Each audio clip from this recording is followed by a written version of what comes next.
Hello बच्चों, कैसे हैं आप सभी। उम्मीद करता हूँ बहुत अच्छे हैं और पढ़ाई को अच्छे से कंटिन्यू कर रहे होंगे।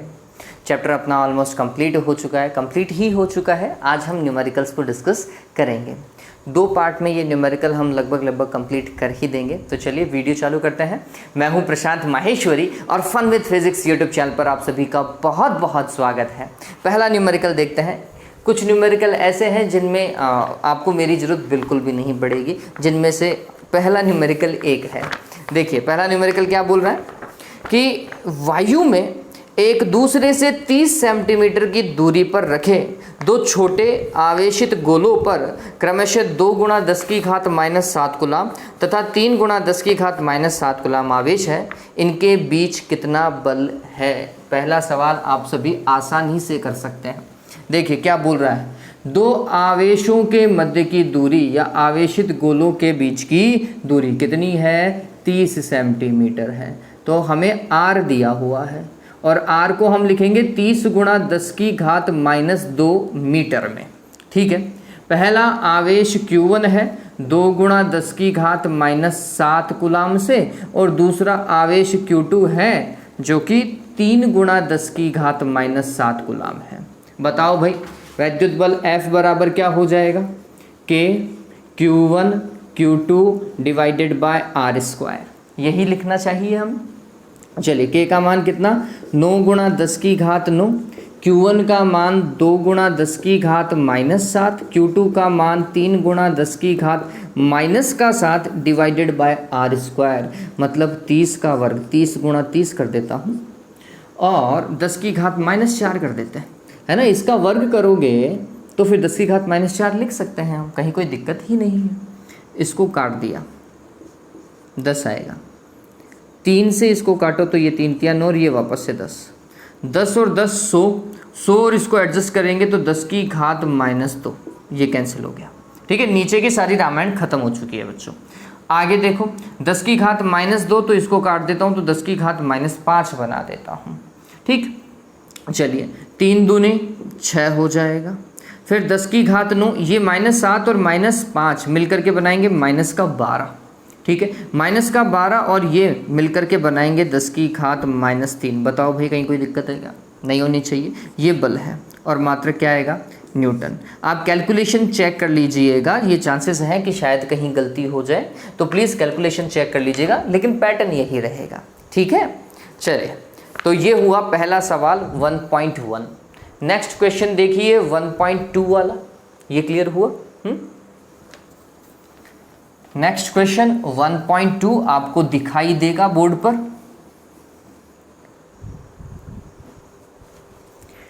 हाँ भाई, क्या बोल रहा है इस सवाल के अंदर। इस सवाल में वो बोल रहा है कि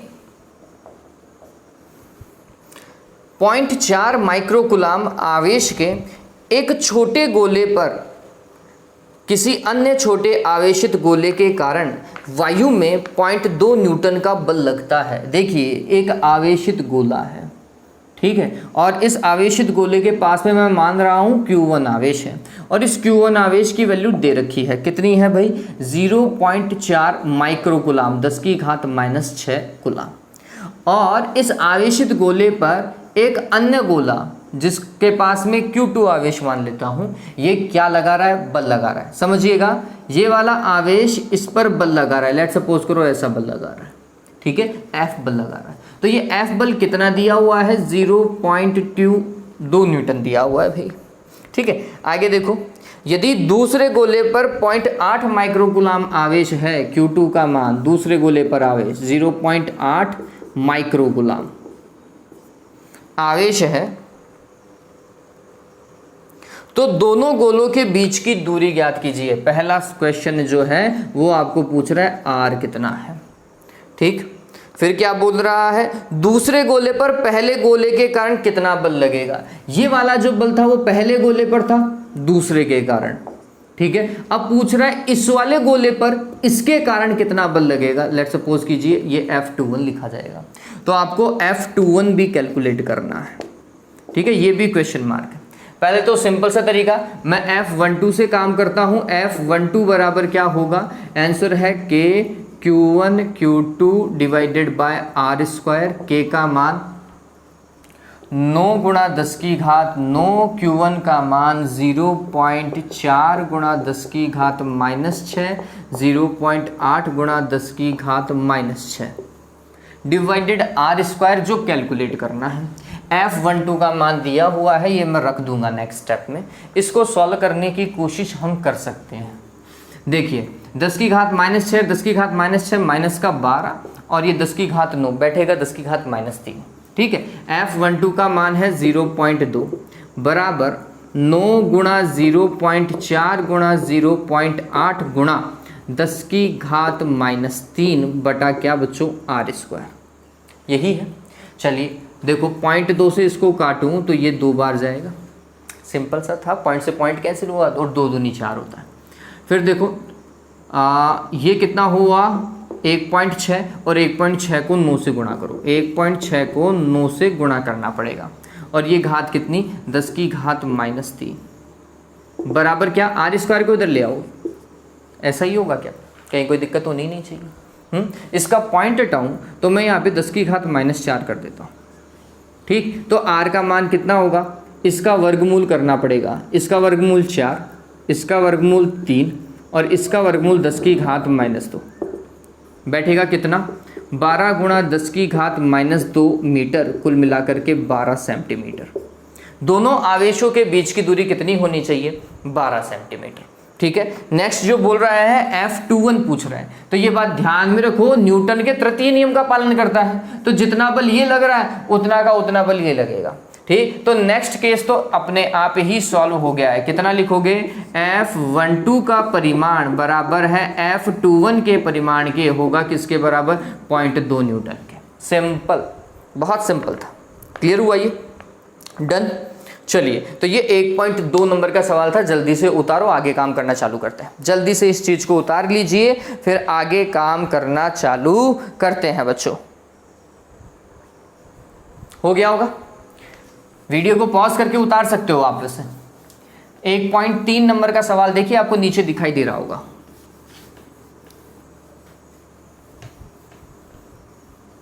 वन 1.3 नंबर का क्वेश्चन देखिए, आपको दिखाई दे रहा होगा।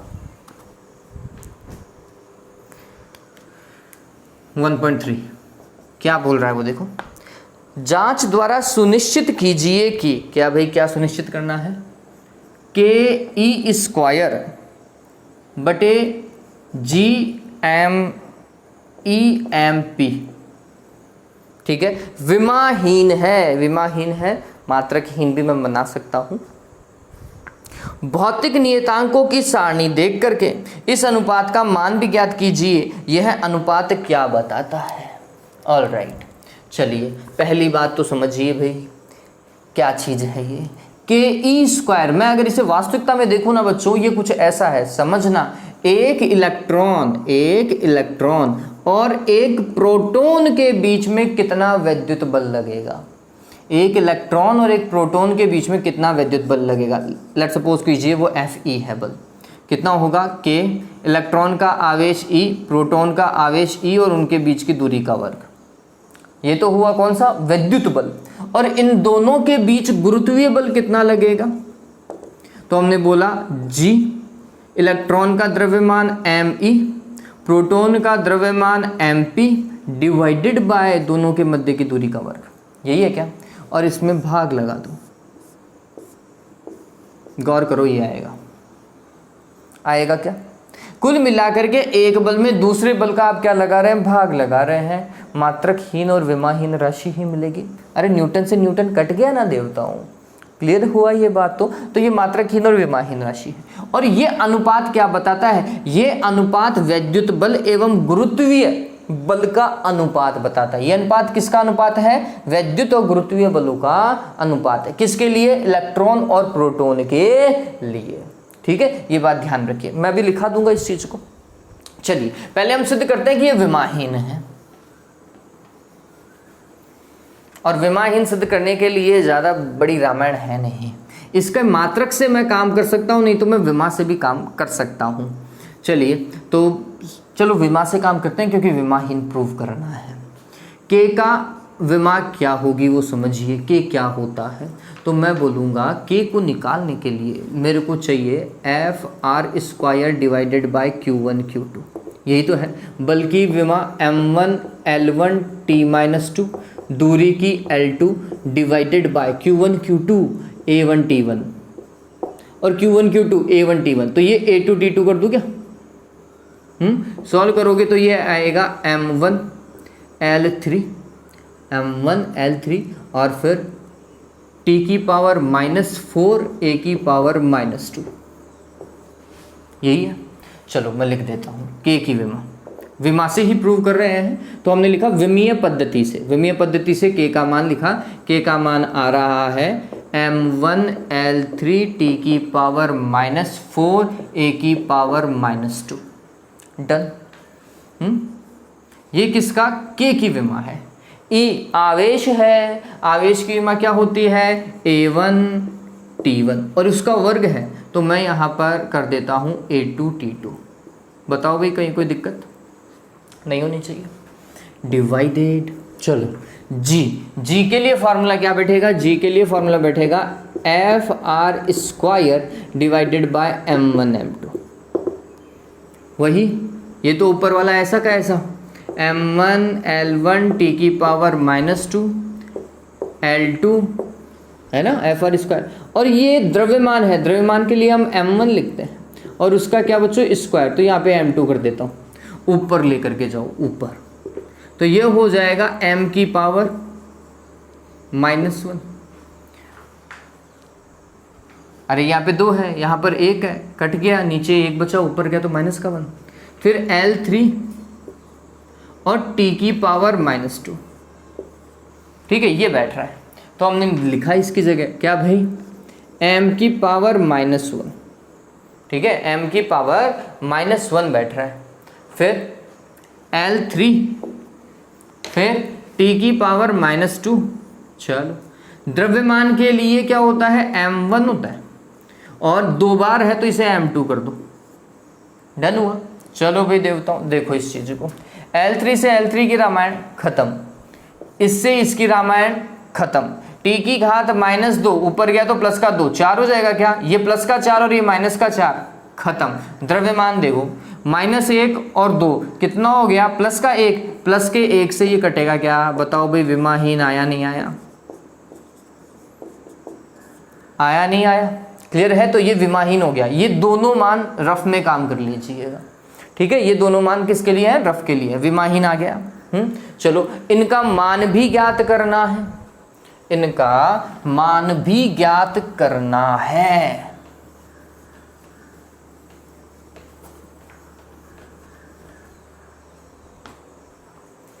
चलो मान निकालता हूं। अब मैं मान की बात करता हूं, इसका दूसरा पार्ट, मान। k का मान कितना बच्चों? 9 गुणा 10 की घात 9। ई का मान 1.6 गुणा 10 की घात -19 गुणा 1.6 गुणा 10 की घात -19 बट्टे जी का मान 6.67 गुणा 10 की घात -11।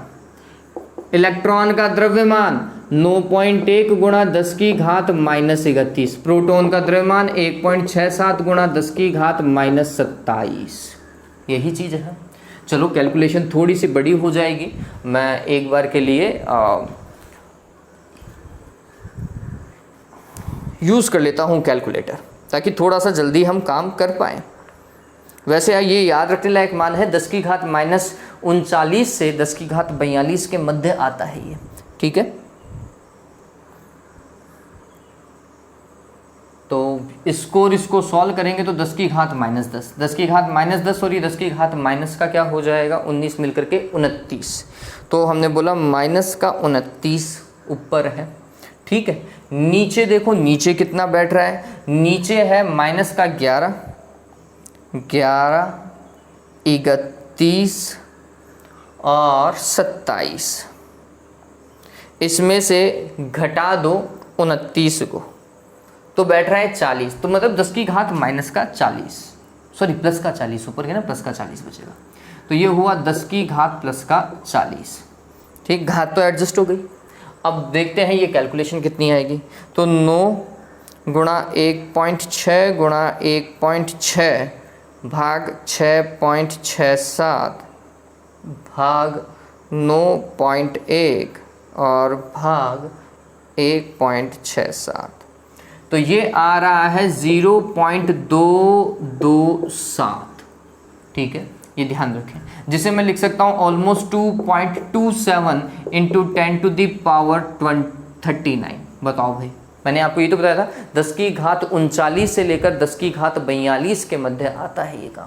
अब ये चीज़ पता चल गई क्या, वास्तविकता में हो गया ये काम, मान निकालना था, हो गया। अब इसका तीसरा केस, यह चीज़ क्या प्रदर्शित करती है या फिर यह अनुपात क्या प्रदर्शित करता है। देखो मैंने क्या बताया था, ये वैद्युत बल और गुरुत्वीय बलों का अनुपात है, और वो कितना है 2.27 गुणा 10 की घात 39। ये क्या बता रहा है, वैद्युत बल जो है इलेक्ट्रॉन और प्रोटॉन के बीच में जो वैद्युत बल है वो उनके मध्य गुरुत्वीय बल से इतना प्रबल है। कुल मिलाकर के गुरुत्वीय बल नगण्य है और वैद्युत बल बहुत ज़्यादा प्रभावशाली होता है, ध्यान में रखिएगा।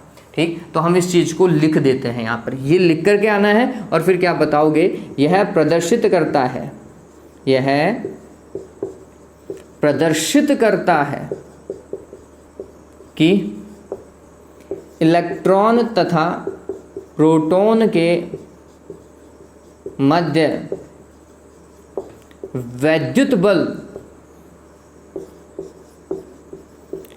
गुरुत्वीय बल की तुलना में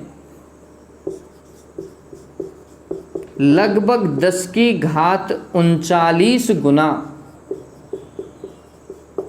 होता है या प्रभावशाली होता है। ठीक है, ये बात ध्यान रखना, ये चीज़ ये प्रदर्शित कर रहा है ना, तो ये ध्यान में रखो। तो ये था आपका कौन सा 1.3 वाला सवाल। हालांकि चांसेस कम बैठते हैं, लेकिन तो भी हमें ये सवाल ये बताता है कि कौन सा बल प्रभावशाली है। तो आपको पता चल गया होगा कि वैद्युत बल जो है वो गुरुत्वीय बलों की तुलना में प्रभावशाली है। यही कारण है कि हम गुरुत्वीय बलों को नगण्य मानते हैं अन्य बलों की तुलना में। ठीक है, आगे देखिए 1.4, किसी वस्तु पर वैद्युत आवेश क्वांटीकृत होता है, मैंने बताया था। यह प्रकथन से क्या तात्पर्य है, क्या है भाई क्वांटीकृत होने का मतलब, Q बराबर NE। जैसे ही ये देखो क्या लिख करके आओगे, Q बराबर प्लस माइनस NE, ये तो लिख करके आना है। फिर काम चालू करो, यह प्रदर्शित करता है कि किसी वस्तु पर उपस्थित मुक्त आवेश सदैव इलेक्ट्रॉन के आवेश के पूर्ण गुणज के रूप में उपस्थित होता है ना, ऐसा लिख दो डायरेक्ट कि यह प्रदर्शित करता है कि किसी वस्तु पर उपस्थित मुक्त आवेश जो है वह इलेक्ट्रॉन के आवेश के पूर्ण गुणज के रूप में उपस्थित होता है, अथवा एक वस्तु से दूसरी वस्तु में आवेशों का स्थानांतरण सदैव इलेक्ट्रॉन के आवेश के पूर्ण गुणज के रूप में होता है। ठीक है, ऐसा लिखोगे। स्थूल अथवा बड़े पैमाने पर वैद्युत आवेशों के व्यवहार करते समय हम वैद्युत आवेश के क्वांटमीकरण की उपेक्षा कैसे करते हैं, सतत आवेश वितरण से करते हैं। और मैंने आपको बताया था, मैंने ये टॉपिक बहुत अच्छे से करवाया बच्चों, सतत आवेश वितरण वाला बिंदु अच्छे से देखिएगा, उसके शुरुआत के 10 मिनट में मैंने इसी चीज़ को समझाया है। ठीक है, तो प्लीज़ इस पॉइंट को अच्छे से वहाँ पे देखिएगा, मैं लिंक शेयर कर दूंगा उन वीडियोज़ का। ओके, देखिए डिस्क्रिप्शन जरूर देखिएगा। 1.5, जब कांच की छड़ को रेशम के टुकड़े से रगड़ते हैं तो दोनों पर आवेश आ जाते हैं। बिल्कुल सही बात है, कांच की छड़ इलेक्ट्रॉन को त्यागती है, रेशम का कपड़ा उसे ग्रहण कर लेता है, सही बात है। इस प्रकार की परिघटना का वस्तुओं के अन्य युग्मों में भी प्रेक्षण किया जाता है। बिल्कुल ऐसा होता है, घर्षण के कारण विद्युतीकरण यही है। स्पष्ट कीजिए कि यह प्रेक्षण आवेश संरक्षण से किस प्रकार सामंजस्य रखता है। मतलब आपको ये बताना है कि घर्षण में आवेश संरक्षण के नियम का पालन होता है, ये प्रदर्शित करना है। तो देखो हम क्या बोलेंगे, सिंपल सा है कि जब कांच की छड़ को रेशम के टुकड़े से रगड़ा जाता है तो कांच की छड़ से जितने इलेक्ट्रॉन बाहर निकलते हैं उतने के उतने इलेक्ट्रॉन रेशम के कपड़े द्वारा ग्रहण कर लिए जाते हैं। वापस से इस लाइन को समझिएगा, जितने इलेक्ट्रॉन किससे निकले, कांच की छड़ से निकले, किसके पास में चले जाएंगे, रेशम के पास में चले जाएंगे। इस प्रकार कांच की छड़ एक नियत मात्रा में धनावेशित हो जाएगी एवं उतनी ही मात्रा में रेशम का कपड़ा ऋणावेशित हो जाता है। उतनी ही मात्रा में रेशम का कपड़ा ऋणावेशित हो जाता है। यह प्रदर्शित करता है कि संपूर्ण निकाय का प्रारंभिक आवेश भी शून्य था और अंतिम आवेश भी शून्य है। देखो क्या हुआ, कांच की छड़ जितना आवेश प्लस का होगी, रेशम का कपड़ा उतना ही माइनस का आवेश होगा। कुल आवेश कितना, 0। इससे पहले भी दोनों के पास में आवेश कितना, मुक्त आवेश की बात करें तो 0 ही था। ठीक, तो ये बात ध्यान में रखिएगा। इस प्रकार यह प्रदर्शित होता है कि संपूर्ण निकाय का प्रारंभिक एवं अंतिम आवेश पर कोई प्रभाव नहीं पड़ा है। यह पहले भी मुक्त आवेश शून्य था, बाद में भी शून्य ही रहा। ठीक है, चलो आगे देखो 1.6 क्या बोल रहा है। 4 बिंदु आवेश QA, QB, QC और QD सभी के मान दिए हुए हैं।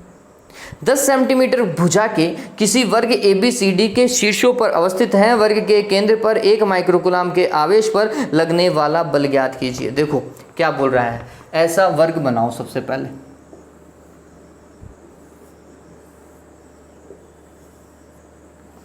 और वर्ग के विकर्ण भी बनाओ। क्यों, क्योंकि केंद्र पर उसने क्या रख रखा है, एक आवेश रख रखा है 1 माइक्रोकूलम का। मैं बोलता हूँ ये वाला पॉइंट A है तो इस पर एक आवेश है QA। QA का मान कितना दे रखा है, 2 माइक्रोकूलम। फिर इस वाले पॉइंट को बोलते हैं QB, मतलब B बिंदु है, उस पर आवेश है QB और ये है -5 माइक्रोकूलम। फिर यहाँ पर है QC, ये है 2 माइक्रोकूलम, 10⁻⁻6 कूलम, चलो लिख दिया, कोई दिक्कत नहीं। और D पर है -5 माइक्रोकूलम, तो QD बराबर -5 माइक्रोकूलम। और यहाँ पर कोई 1 माइक्रोकूलम का क्या है, आवेश है। इस पे बल आपको ज्ञात करना है। देखो बहुत अच्छे से देखिए इस चीज को, ये A वाला प्लस का आवेश है। प्लस का आवेश इस प्लस के आवेश को क्या करेगा, प्रतिकर्षित करेगा, तो ऐसा बल फेंकेगा भाई U। ठीक है, और ये बल किसके कारण, A वाले के कारण। फिर ये C वाला देखो, ये भी उतना ही है, दोनों 2 माइक्रोकूलम के थे, तो प्लस का है, ये भी क्या करेगा, प्रतिकर्षित करेगा, तो ये इस तरफ फेंकेगा इसको, FC। दोनों परिमाण में क्या है, समान है, दिशा में क्या है, विपरीत। ठीक, निरस्त कर देंगे। QB और QD देखो, माइनस का आवेश आकर्षित करेगा तो इसके कारण लगने वाला बल ऐसा, तो ये FB के कारण। और ये वाला माइनस का आवेश भी इसे आकर्षित करेगा, ये वाला बल FD के कारण। ये दोनों भी विपरीत दिशा में, दोनों ही 5 माइक्रोकूलम माइनस वाले से लग रहे हैं। ठीक, तो दूरी समान है, आवेश समान है, वापस से ये एक दूसरे को क्या करेंगे, निरस्त करेंगे। तो समझिए ये दोनों एक दूसरे को निरस्त कर रहे हैं, ये दोनों एक दूसरे को निरस्त कर रहे हैं, परिणामी बल कितना आएगा, 0 आएगा। ठीक है, 0 आएगा। तो हमें क्या करना है वो समझिए, डायग्राम बनाओ। डायग्राम बनाने के बाद में लिखो FA है ना, और FC दोनों परिमाण में बराबर है, और कितना भाई, K। Q1 का मान 2 माइक्रोकूलम है, 2 × 10⁻⁻6। Q2 का मान 1 माइक्रोकूलम है, 1 × 10⁻⁻6 डिवाइडेड बाय दूरी। ये भी R मान लेता हूँ, ये भी R मान लेता हूँ। R की कैलकुलेशन हो सकती है, लेकिन यहाँ पर करने की कोई स्वाभाविक वजह नहीं है हमारे पास में। ठीक है, कैलकुलेशन नहीं करेंगे तो भी काम चल जाएगा। बस हम ये बता रहे हैं कि दोनों का परिमाण क्या है, समान है, लेकिन दोनों की दिशा क्या है, विपरीत है। तो हम ये भी लिखेंगे कि FA वास्तविकता में माइनस के FC के बराबर है दिशा में। ठीक है, ये बात ध्यान में रखना, तो ये लाइन लिखना जरूरी है। फिर नेक्स्ट आओ इसके बीच में, इन दोनों के लिए, तो मैं लिखूंगा FB और FD दोनों परिमाण में बराबर है, कितना भाई, K। Q1 का मान -5 × 10⁻⁻6 और Q2 का मान है 1 × 10⁻⁻6। मेरे को तो परिमाण ही चाहिए, तो ये हटाओ। फिर दूरी R², दूरी वही है, है ना, ये यहाँ से लेकर यहाँ तक की दूरी, यहाँ से लेकर यहाँ तक की दूरी के बराबर। ठीक है, चलिए दोनों परिमाण में क्या है, समान है, दिशा में क्या है, विपरीत है, तो माइनस लगा दिया। क्लियर है। अब हमने बोला कि केंद्र पर लगने वाला परिणामी बल, किस पर, केंद्र पर लगने वाला, तो वर्ग के केंद्र पर लगने वाला परिणामी बल कितना होगा रे देवताओं, समस्त बलों का सदिश योग। मैं सदिश रूप में काम कर रहा हूं तो मैं लिखूंगा एफ ए सदिश प्लस एफ बी सदिश प्लस एफ सी सदिश प्लस एफ डी सदिश, यही तो है। एफ ए देखो, एफ ए की जगह मैं माइनस का एफ सी लिख सकता हूं, तो मैंने लिखा माइनस का एफ सी सदिश।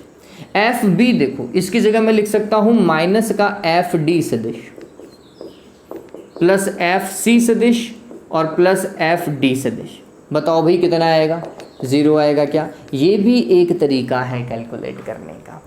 ठीक है, तो आप इस तरीके से कर लीजिएगा, अगर एग्जाम में आता है तो आप इसी तरीके का उपयोग कीजिएगा बच्चों। ठीक है, चलिए तो ये हुआ हमारे पास में, ये था क्वेश्चन नंबर 1.6 था। अब देखिए 1.7 क्या बोल रहा है, स्थिर वैद्युत क्षेत्र रेखा एक सतत वक्र होती है। बिल्कुल हमें पता है कि विद्युत क्षेत्र रेखाएं या विद्युत बल रेखाएं क्या होती है, सतत होती हैं। अर्थात कोई क्षेत्र रेखा एकाएक नहीं टूट सकती। क्यों, अच्छा सवाल है, बताओ भाई क्यों। क्योंकि हम बोलते हैं विद्युत क्षेत्र में विद्युत बल रेखाएं होंगी, है ना, और विद्युत क्षेत्र के प्रत्येक बिंदु पर यदि कोई आवेश रखा जाए तो उस आवेश पर एक निश्चित दिशा में क्या लगता है, बल लगता है। ये बात भी पर हम सकते हैं। अगर विद्युत बल रेखाएं टूटी हुई होंगी, यकायक टूट जाएं, तो ये ऐसा होगा कि उस बिंदु पर विद्युत क्षेत्र अनुपस्थित होगा। अर्थात तो उस बिंदु पर अगर कोई आवेश होगा तो उस पर कोई बल नहीं लगेगा, लेकिन ऐसा होता ही नहीं है। मेरी बात को समझिए, अगर विद्युत क्षेत्र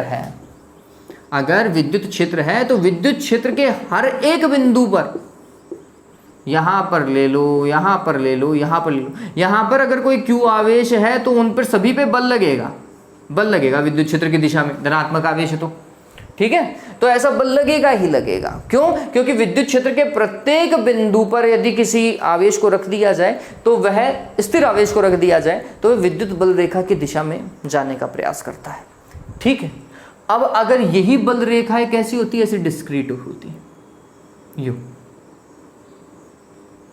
तो ये बोल रहा है कि यहां पर बल रेखा नहीं है, इसका मतलब यहां विद्युत क्षेत्र 0 है। विद्युत क्षेत्र 0 है तो आवेश पर लगने वाला बल भी क्या होगा, 0। लेकिन ऐसा होता ही नहीं है बच्चों। विद्युत क्षेत्र में प्रत्येक बिंदु पर यदि किसी स्थिर आवेश को रख दिया जाए तो वह विद्युत क्षेत्र रेखा की दिशा में बल अनुभव करेगा ही करेगा, धनात्मक आवेश को रख दिया जाए तो। अगर ये रेखाएं कहीं टूट जाती हैं तो यह प्रदर्शित करेगा कि उस बिंदु पर विद्युत क्षेत्र भी 0 होगा और आवेश पर लगने वाला विद्युत बल भी 0 होगा। ऐसा नहीं होता है, वास्तविकता में ऐसा नहीं होता है। ठीक है, चलो लिख लीजिए, जल्दी से लिखो। विद्युत क्षेत्र रेखाएं सतत वक्र होती है। यह प्रदर्शित करता है कि विद्युत क्षेत्र में प्रत्येक बिंदु पर यदि किसी स्थिर धन परीक्षण आवेश को रखा जाए, तो वह विद्युत बल रेखा की दिशा में बल अनुभव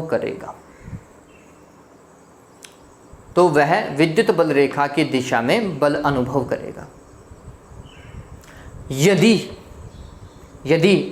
ये क्षेत्र रेखाएं किसी स्थान पर टूट जाएं,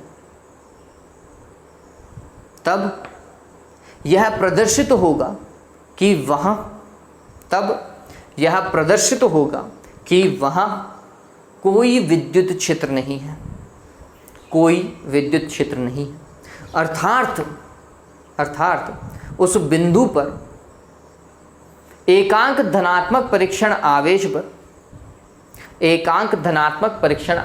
पर किसी प्रकार का वैद्युत बल कार्य नहीं करेगा, किसी प्रकार का वैद्युत बल कार्य नहीं करेगा,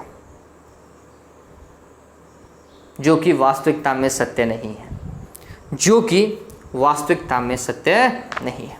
ठीक है, चलिए इसका दूसरा देखो।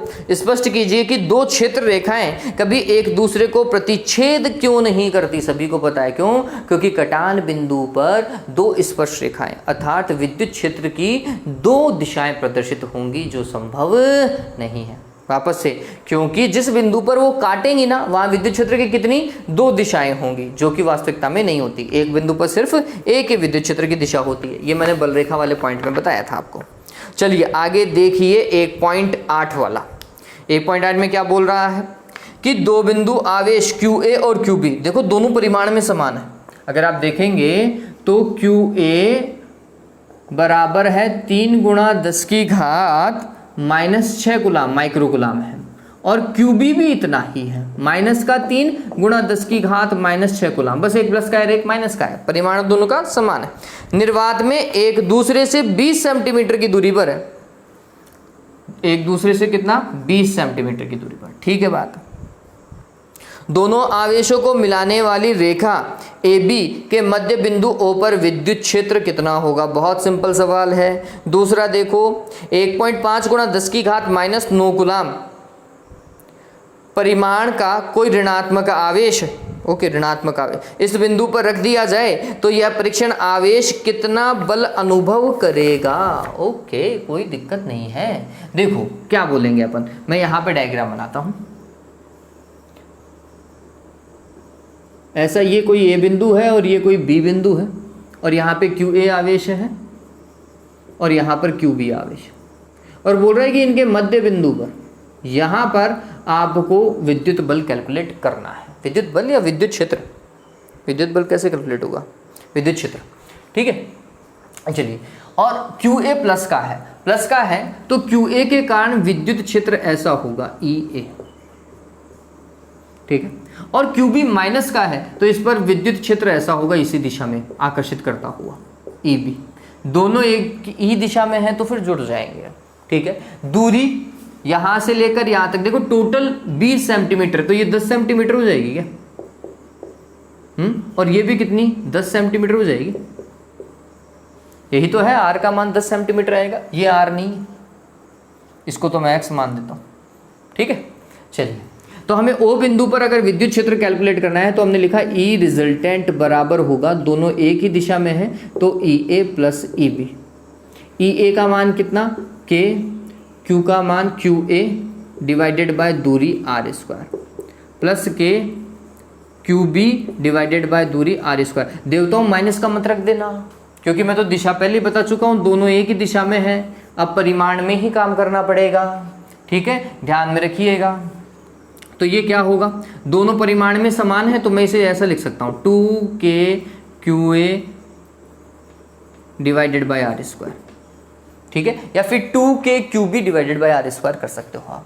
मान रखो ई रिजल्टेंट देखो क्या आएगा, ये कुछ ऐसा आएगा 2 गुणा K 9 × 10⁻⁹ QA 3 × 10⁻⁻⁶, दूरी R 10 सेंटीमीटर, इसका वर्ग 10 × 10। ठीक है, सेंटीमीटर था 10⁻⁻2, -2 का वर्ग करोगे 10⁻⁻4 आएगा। रे देवताओं, ये चीज़ ध्यान में रखने लायक थी। ठीक, फिर ये क्या होगा 18 और 18 54 डन। फिर 10⁻2 10⁻⁻4 10⁻⁻2 -2 को इससे सॉल्व करूंगा तो 10⁻⁻4 हो जाएगा। 10⁻⁻4 और 10⁻9 10⁻5 हो जाएगा। ठीक, मात्र क्या होता है वोल्ट पर मीटर। ये विद्युत क्षेत्र है, परिणामी विद्युत क्षेत्र। ठीक है, किस दिशा में, B दिशा में। विद्युत क्षेत्र की दिशा ऐसी है यू। ठीक है। अब बोल रहा है कि अगर उस बिंदु पर, इसका नेक्स्ट केस देखिए बी, अगर उस बिंदु पर क्या रख दिया जाए, 1.5 गुणा 10 की घात -9 गुलाम का ऋणात्मक परीक्षण आवेश रख दिया जाए तो वह कितना बल अनुभव करेगा। किसी भी आवेश द्वारा अनुभव किया गया बल, विद्युत क्षेत्र में अनुभव किया गया बल QE होता है। कितना आवेश है, 1.5 गुणा 10 की घात -9 कूलाम का आवेश है, और विद्युत क्षेत्र कितना है, 54 गुणा 10 की घात 5। देवताओं इसको सॉल्व कर लीजिएगा प्लीज, ठीक है। जो भी मान है वो लिख लीजिएगा। ये 10 की घात -4 न्यूटन में आएगा। यहाँ पर जो भी वैल्यू आएगी वो लिख दीजिएगा। लेकिन ये बल कौन सी दिशा में लगा, देखो माइनस का आवेश है, माइनस का आवेश सदैव विद्युत क्षेत्र के विपरीत दिशा में बल अनुभव करता है। तो यहाँ पर जो आप आवेश रखने वाले हो Q, उस पर बल विद्युत क्षेत्र के विपरीत लगेगा। ये F रिजल्टेंट ऐसा लगेगा उस पर, विद्युत क्षेत्र की दिशा में नहीं लगा। किसकी दिशा में लगा, विद्युत क्षेत्र के विपरीत दिशा में। क्यों लगा, क्यों लगा बताओ, क्यों, क्योंकि यह आवेश ऋणात्मक था। तो आप ध्यान में रखिएगा, जब आप ये लिखें तो लिखिएगा कि आवेश पर लगने वाला बल QA आवेश की ओर इंगित करता है, दिशा में QA आवेश की ओर होता है। वापस से, आवेश Q पर लगने वाला बल QA आवेश की और दिशा को इंगित करता है या प्रदर्शित करता है। ये लिखोगे आप, ये चीज आपके कॉमन सेंस को, फिजिक्स के प्रति आपकी चीज को, कॉन्सेप्ट को प्रदर्शित कर देगा कि आपको कितना अच्छे से आता है ये, ठीक है। चलिए 1.9 देखिए, ये तो हो गया, 1.8 हो गया ना, क्लियर है। चलो इसको उतार लो एक बार के लिए, फिर 1.9 देखते हैं अपन। और ये 1.9 वाला सवाल बहुत बढ़िया है बच्चों, बहुत ही बढ़िया सवाल है ये।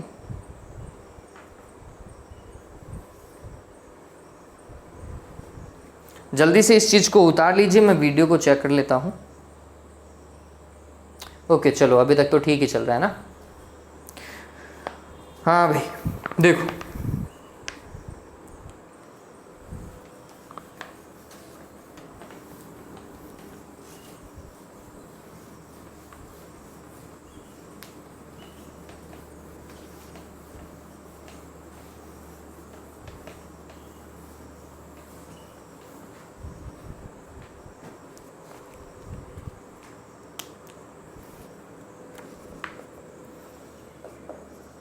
एक पॉइंट नो क्या बोल रहा है, दो आवेश QA और QB दोनों देखो एक जैसे हैं, परिमाण में बराबर, दिशा में विपरीत, दिशा मतलब प्रकृति में विपरीत। A और B अवस्थित हैं, ओके। निकाय का कुल आवेश और वैद्युत द्विध्रुव आघूर्ण ज्ञात कीजिए। ये लो भाई, निकाय का कुल आवेश 0 है, एक प्लस का एक माइनस का है, तो निकाय का कुल आवेश समीशन Q बराबर 0 लिख दीजिएगा। पहले का तो सॉल्यूशन हो गया है, ठीक है। द्विध्रुव आघूर्ण, द्विध्रुव आघूर्ण क्या होता है वो समझिए। तो मैं बोलूंगा एक आवेश यहाँ पर, एक आवेश यहाँ पर, ये Q प्लस का और ये Q माइनस का, और इन दोनों के बीच की दूरी पता होनी चाहिए मेरे को, 2a। अगर आप गौर करोगे बच्चों तो मूल बिंदु से एक की दूरी -15 है और एक की दूरी +15 है। B वाला जो है, B वाला ये माइनस का ही और A वाला प्लस का है, तो B वाला मूल बिंदु से +15 है और A वाला -15 सेंटीमीटर पर है। गौर कीजिए, मूल बिंदु से अगर आप देखेंगे z अक्षांश दे रखे हैं, तो एक z अक्षांश 15 सेंटीमीटर प्लस का चल रहा है, एक z अक्षांश पे -15 चल रहा है। दोनों के बीच की दूरी कितनी हो गई रे देवताओं, बताओ, 30 सेंटीमीटर हो गया। तो ये सवाल बहुत बढ़िया है। इसके अंदर Q का मान जो है वो 2.5 गुणा 10 की घात माइक्रोकुलाम है, क्या रे, सॉरी -7, और दोनों आवेशों के बीच की दूरी 30 सेंटीमीटर है बच्चों, है ना। 2a का मान कितना है, 30 सेंटीमीटर, 30 सेंटीमीटर मतलब 10 की घात -2 मीटर। बताओ भाई P निकलेगा नहीं निकलेगा, Q इंटू 2a, बताओ हो जाएगा क्या, मात्रक क्या लगाओगे, कुलाम इंटू मीटर, ठीक है। सॉल्व कर लीजिएगा। अच्छा सवाल, वाकई में बहुत बढ़िया सवाल है और आने लायक सवाल है ये, है ना। 1 या 2 नंबर में इस तरीके के सवाल सीधे सीधे पूछ लिए जाते हैं। आगे देखिए 1.10 और आज का अंतिम, 1.10 और आज का अंतिम सवाल।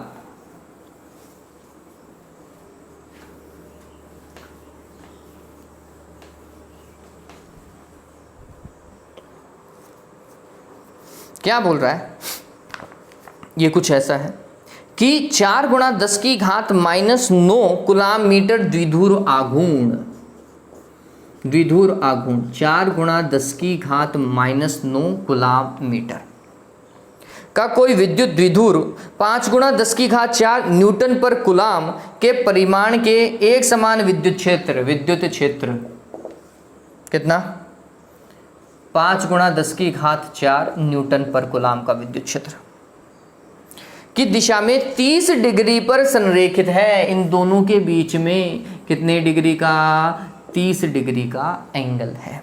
बहुत बढ़िया। द्विध्रुव पर कार्यरत बलाघूर्ण का परिमाण याद करो, टू बराबर P E sine theta. P का मान जितना दे रखा है 4 गुणा 10 की घात -9, फिर ई का मान 5 गुणा 10 की घात +4 साइन 30। अरे साइन 30 का मान कितना होता है, 1/2 होता है बच्चों।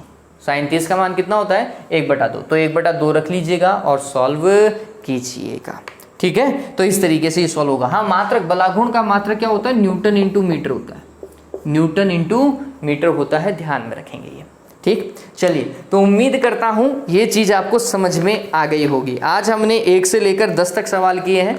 नेक्स्ट वाले वीडियो में हम 20 तक सवाल कंप्लीट करने की कोशिश करेंगे। उम्मीद करता हूँ ये चीज़ समझ में आ गई होगी। न्यूमेरिकल इजी ही होते हैं बच्चों, बस हमें कॉन्सेप्ट जो है वो पता होना चाहिए था, ठीक है। चलिए, okay, have a good day, take care.